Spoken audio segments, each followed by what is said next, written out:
Hello guys, कैसे आप लोग। आज हम स्टार्ट करने वाले हैं पेपर 2 जो आपका है मैट्रिसेस एंड अलजेब्रा, उसका यूनिट 2। सो हम स्टार्ट करेंगे चैप्टर रिलेशन। ओके, चलिए स्टार्ट करते हैं।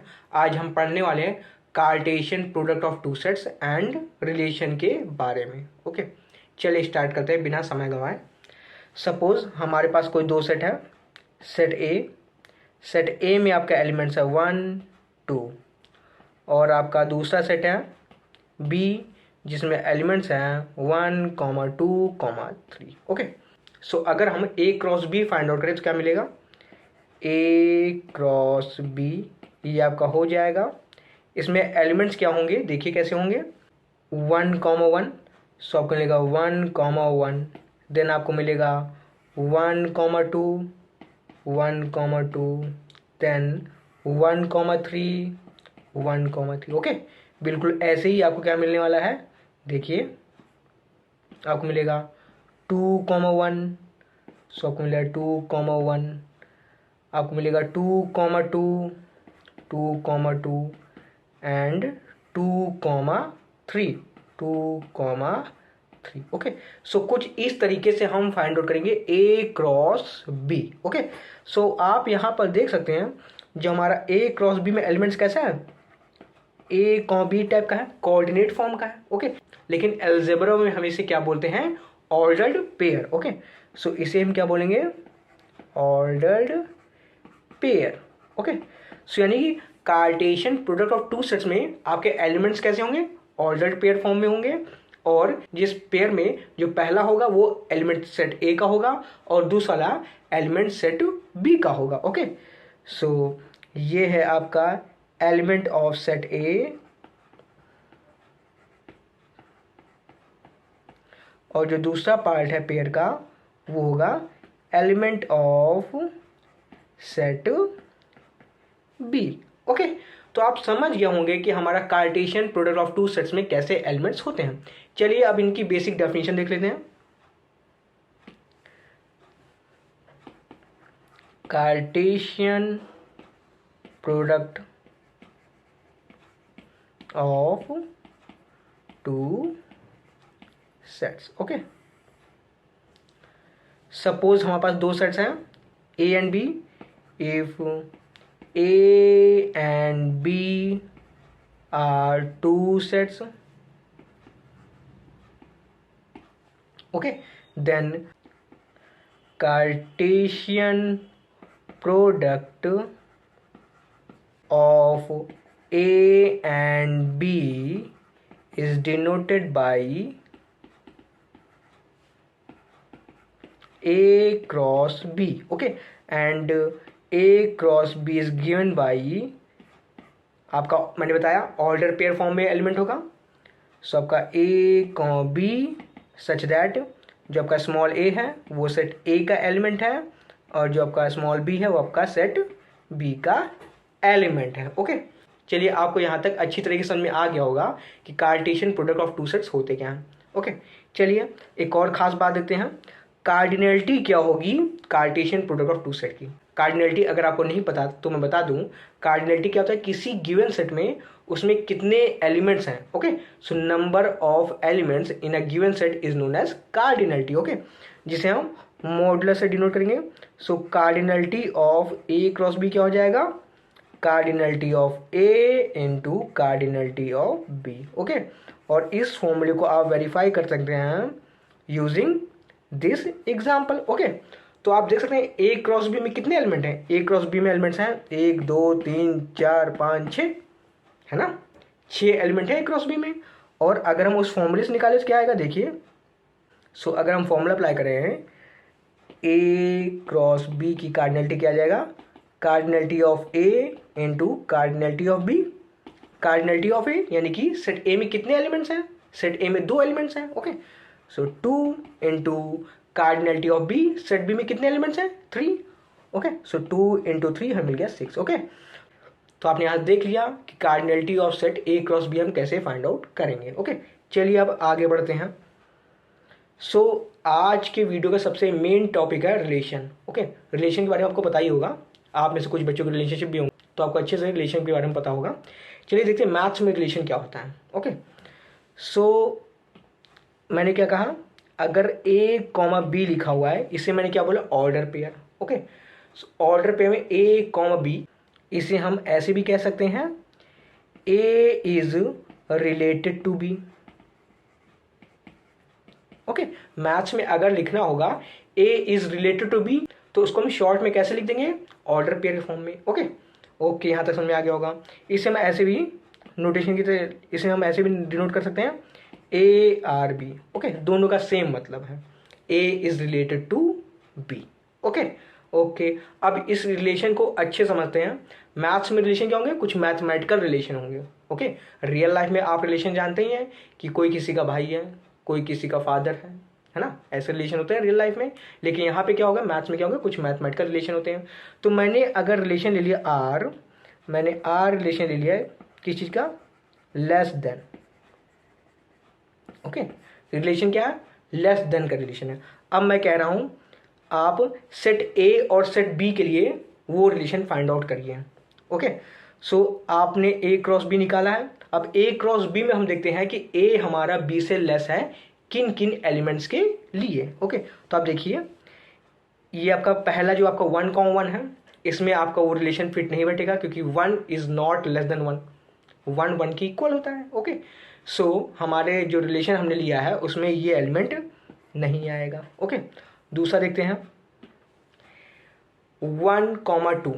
ओके, 1 लेस देन 2 है, यानी कि हमने जो रिलेशन लिया है उसमें आपका ये एलिमेंट आएगा। नेक्स्ट देखते हैं 1,3। ओके, सो आपका 1 3 से लेस है। ओके, यानी कि हमारे इस रिलेशन में ये एलिमेंट आएगा। नेक्स्ट देखते हैं 2,1। 2 हमारा 1 से लेस नहीं है, इसलिए आपका ये एलिमेंट नहीं आएगा। ओके, नेक्स्ट देखते हैं 2,2। 2 तो आपका 2 से लेस नहीं है, 2 2 के इक्वल है, इसलिए आपका ये एलिमेंट भी नहीं आएगा। नेक्स्ट एलिमेंट क्या है 2,3।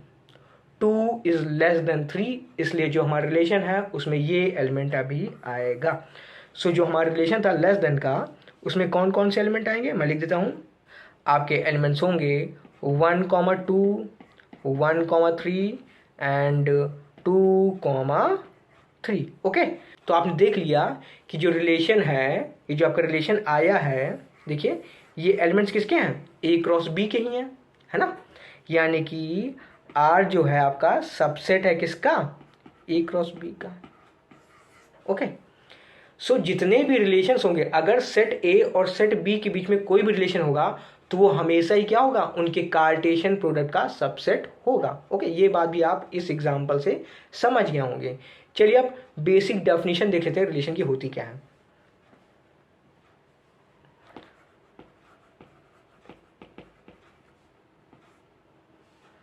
सपोज हमारे पास दो सेट हैं, if A and B are two sets. Okay, and set A is related to set B by relation R। हमने कोई R रिलेशन ले लिया। ओके, देन ये जो आपका रिलेशन R हो क्या होगा, सबसेट होगा Cartesian product of A cross B। Okay, ये सिंपल डेफिनेशन होगी आपकी रिलेशन की। यानी कि ए क्रॉस बी में क्या होगा, ए क्रॉस बी एक ऐसा सेट है कि दो सेट के बीच में जितने भी पॉसिबल रिलेशंस होंगे वो सारे ही रिलेशंस होंगे किसमें, ए क्रॉस बी में प्रेजेंट रहेंगे। ओके, आप कोई भी अगर रिलेशन पिक करते हैं तो वो क्या होगा, हमेशा सबसेट होगा ए क्रॉस बी का। ओके, चलिए अब हम आगे बढ़ते हैं। सो ये जो आपके रिलेशन है, सो ये जो आपका रिलेशन होगा यहाँ पर 3 तरीके के होंगे। ओके, तीनों के नाम मैं आपको बता देता हूं। पहला है आपका रिफ्लेक्सिव, दूसरा है आपका सिमेट्रिक, और तीसरा है आपका ट्रांसिटिव। ओके, ये 3 तरह के आप रिलेशन देखेंगे। चलिए देख लेते हैं रिलेशन होते क्या है। सो रिफ्लेक्सिव रिलेशन क्या होता है, अगर कोई एलिमेंट आर है उसका अगर खुद के साथ रिलेशन हो तो ऐसे रिलेशन को हम लोग क्या बोलते हैं, रिफ्लेक्सिव। ओके, एग्जाम्पल लेते हैं। सपोज मैंने क्या ले लिया, सेट ले लिया लाइंस का। ओके, सो एलिमेंट्स क्या है, हमारे लाइन है, लाइन जानते हैं ना, स्ट्रेट लाइन, ठीक है। तो हमारे पास क्या है, लाइन है, और हमने रिलेशन क्या ले लिया, पैरेलल का। ओके, सो हमारा रिलेशन क्या है, R इज पैरेलल। ओके, तो आप लोगों को पता होगा एक स्ट्रेट लाइन खुद की हमेशा कैसी होती है, पैरेलल होती है। क्लास 12 वगैरह में आप पढ़ चुके हैं। ओके, सो जो आपका पैरेलल का रिलेशन है ये क्या हो जाएगा, आपका रिफ्लेक्सिव। ओके ओके, अब नेक्स्ट देखते हैं सिमेट्रिक रिलेशन क्या होता है। सो सिमेट्रिक रिलेशन क्या होता है, अगर ए का रिलेशन बी के साथ है, तो अगर बी का रिलेशन ए के साथ हो तो उसे ही हम क्या कहते हैं, सिमेट्रिक रिलेशन। ओके, सो कुछ बच्चे सोच रहे होंगे कि ये तो हमेशा होगा, है ना। कुछ बच्चों को लगेगा अगर ए इज रिलेटेड टू बी तो बी भी ए के साथ रिलेटेड होगा कि नहीं होगा। देखिए मैं आपको एग्जांपल लेता हूँ। मान लीजिए ए बी का भाई है, ए क्या है, बी का भाई है। तो अगर मैं आपसे पूछूं क्या बी ए का भाई होगा, हो भी सकता है और नहीं भी। क्यों, क्योंकि बी ए की बहन हो सकती है ना। तो इस तरीके के रिलेशन क्या होंगे, सिमेट्रिक नहीं होगा। यानी कि जो ब्रदरहुड वाला रिलेशन है ये आपका सिमेट्रिक नहीं है। ओके, ए बी का भाई होता है लेकिन बी जरूरी नहीं है ए का भाई हो, बहन हो सकती है ना। सो एक एग्जांपल देख लेते हैं जो सिमेट्रिक रिलेशन होता है। सो हम यहाँ फिर से सेट ले रहे हैं, लाइंस का, स्ट्रेट लाइन का सेट, और मैंने रिलेशन क्या लिया, परपेंडिकुलर रिलेशन। ओके, सो अगर कोई लाइन, सपोज ये आपकी लाइन, सपोज ये आपकी ए लाइन है, ये आपकी लाइन बी के साथ परपेंडिकुलर है। Okay, A is related to B, यानी कि A is perpendicular to B, तो क्या बी ए के परपेंडिकुलर है, परपेंडिकुलर है ना। यानी कि परपेंडिकुलर का जो रिलेशन है वो आपका सिमेट्रिक होता है।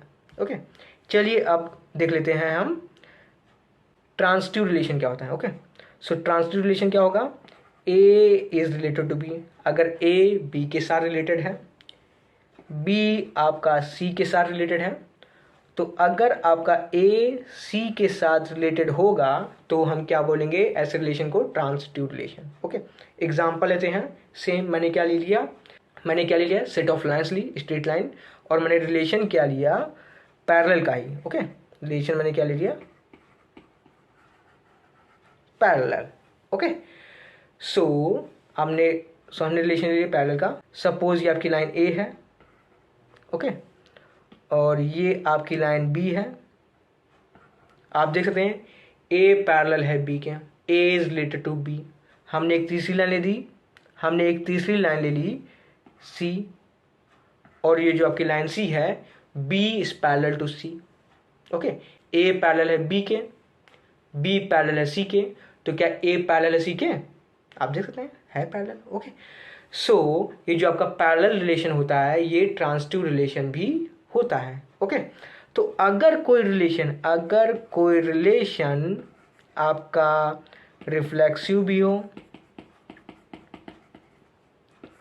सिमेट्रिक भी हो और ट्रांसिटिव भी हो,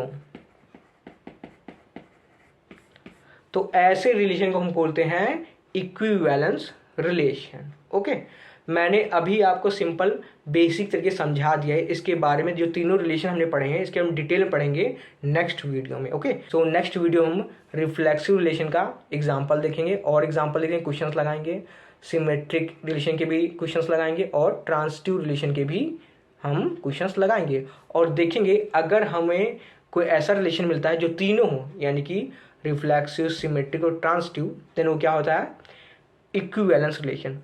अब इक्विवेलेंस रिलेशन का फ़ायदा क्या होता है, बहुत बड़ा फ़ायदा है। इक्विवेलेंस रिलेशन का ये फ़ायदा है कि अगर कोई रिलेशन इक्विवेलेंस आता है तो आप उस रिलेशन की हेल्प से आप क्या करते हैं, किसी सेट को तोड़ सकते हैं, यानी पार्टीशन कर सकते हैं। ओके, पार्टीशन बहुत इंपॉर्टेंट मैथमेटिक्स में, या आप ग्रुप 3 आगे जब पढ़ेंगे उसमें देखेंगे कि हम एक रिलेशन ढूंढेंगे और उसकी हेल्प से हम क्या करेंगे, पार्टीशन करेंगे। ओके, सो यानी कि इक्विवेलेंस रिलेशन ढूंढना बहुत ज़रूरी है ताकि हम क्या करें, किसी सेट का पार्टीशन कर पाएँ। ओके, सो इन सब के बारे में हम डिटेल में पढ़ेंगे आगे के आने वाली वीडियोज़ में। अगर वो आप वीडियो मिस नहीं करना चाहते हैं तो इस चैनल को जरूर सब्सक्राइब करें। ओके, चलिए मिलते हैं अगले वीडियो में। Till then bye, thank you, thanks for watching.